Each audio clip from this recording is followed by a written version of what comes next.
మధ్యప్రదేశ్లో 162 సీట్లు వచ్చాయి.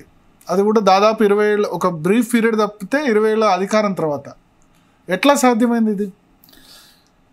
163 సీట్లు.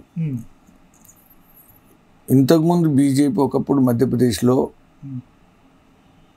175 సీట్లు గెలిచినాం మనం.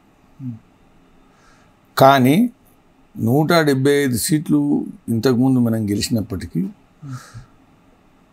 గత 4 ఎలక్షన్లు, ఇది 5వ ఎలక్షన్లో 20 సంవత్సరాలుగా ప్రభుత్వం ఉంది. కానీ ముఖ్యమంత్రిగా 18 సంవత్సరాలు శివరాజ్ సింగ్ చౌహాన్ గారు ఉన్నారు. వారు 1.5 year ఒక 2018 తర్వాత లేరు. ఇందులో గమనించాలా ఏంటంటే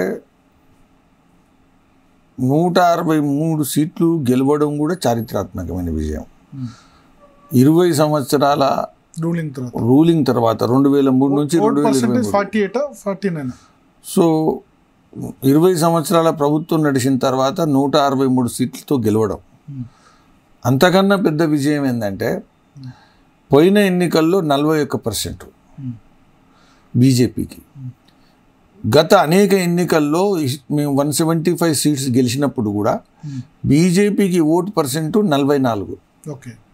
సో ఎన్నడూ కూడా 44 కన్నా మించి మేము రాలేదు 175 సీట్లు గెలిచినప్పుడు కూడా.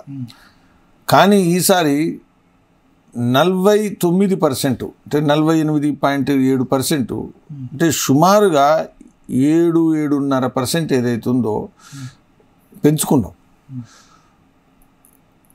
1952 తర్వాత మన దేశంలో కంటిన్యూస్గా 20 సంవత్సరాల ప్రభుత్వం నడిపినటువంటి ఉదాహరణలు ఎక్కువ లేవు. కొన్ని ఉన్నాయి, వెస్ట్ బెంగాల్ ఉంది, గుజరాత్లో కొన్ని ఉన్నాయి. అయితే దానిలో ఓటు పర్సెంటేజ్ 8% పెంచుకున్నటువంటి ఉదాహరణలు లేవు.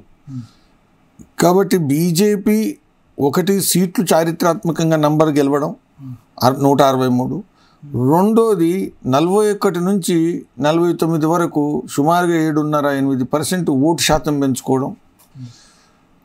అయిన తర్వాత మూడోది ఒకరే ముఖ్యమంత్రిగా 18 సంవత్సరాలు ఉన్న తర్వాత కూడా ఈసారి ఇంత ఓటు పర్సెంటేజ్ పెంచడం.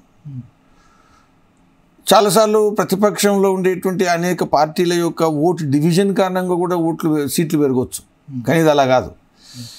సో ఇవన్నీ దృష్టిలో కూడా యాంటీ ఇన్కంబెన్సీ లేకపోతే ఫెటీగు ఇదేదైతే మాట్లాడినలో ఇవన్నీ కూడా గ్రౌండ్ మీద మనం తిప్పికొట్టగలిగినాం. అదేవిధంగా మనం గెలవడం ఏదైతుందో ఇంత చేసిన 47% ఓటు బ్యాంక్ పెంచిన శివరాజ్ సింగ్ చౌహాన్ ఉద్యోగం బేకేశారు. అంటే ఒకటి గమనించాలా, మా పార్టీకి ఇతర పార్టీలకు ఒక భిన్నత్వం ఉంది. మా పార్టీలో నాయకులు, కార్యకర్తలు లేకపోతే మార్పు ఇది ఎప్పుడు జరుగుతూ ఉంటుంది. శివరాజ్ సింగ్ చౌహాన్ గెలుపులో భాగస్వామ్యం ఉంది, అయిన తర్వాత వారి యొక్క కాంట్రిబ్యూషన్ ఉంది. వారు పార్టీలో ఈరోజు నరేంద్ర మోదీ కన్నా కూడా ఎక్కువ సమయం ముఖ్యమంత్రిగా పనిచేసినటువంటి ఏకైక వ్యక్తి.